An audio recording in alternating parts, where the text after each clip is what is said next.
If you're out there looking for a good used car deal, you've probably seen a bunch of Hyundais and Kias popping up for cheap. On the surface, it looks like a solid deal. They're newer, got nice features, and don't cost too much money. But hang on there. Before you sign anything, let's have a real talk. I'm going to break down why used Hyundais and Kia vehicles can be more trouble than they are worth. Let's start with the biggest issue, engine failures.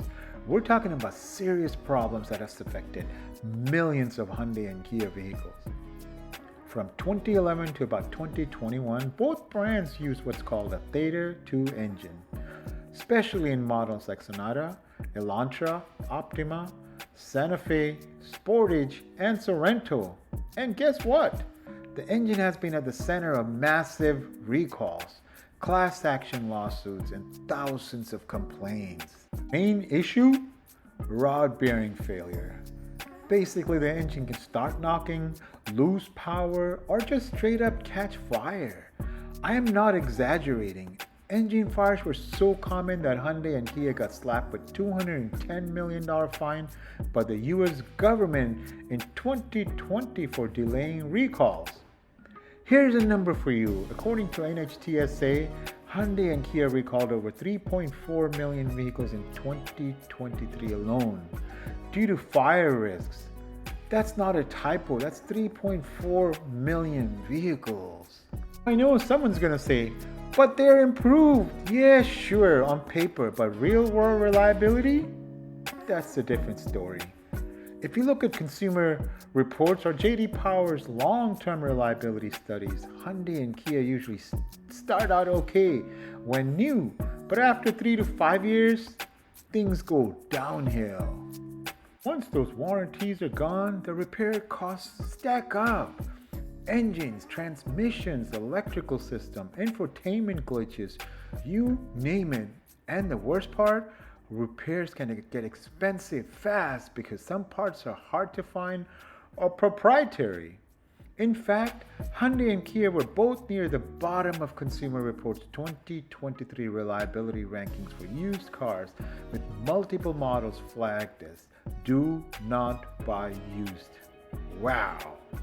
And hey, let's not forget the whole TikTok theft trend that made headlines. If you're looking at a used Hyundai or a Kia built between 2011 and 2021, especially the lower trims, chances are it does not even have an immobilizer. You know, the basic anti-theft technology that's been standard on cars for years. Because of that, these cars became stupidly easy to steal. People were literally hot wiring them using USB cables. The result? Skyrocketing insurance premiums, or worse, some companies straight up refusing to insure these cars. Try getting a quote on a used 2016 Kia Forte or Hyundai Elantra in certain cities.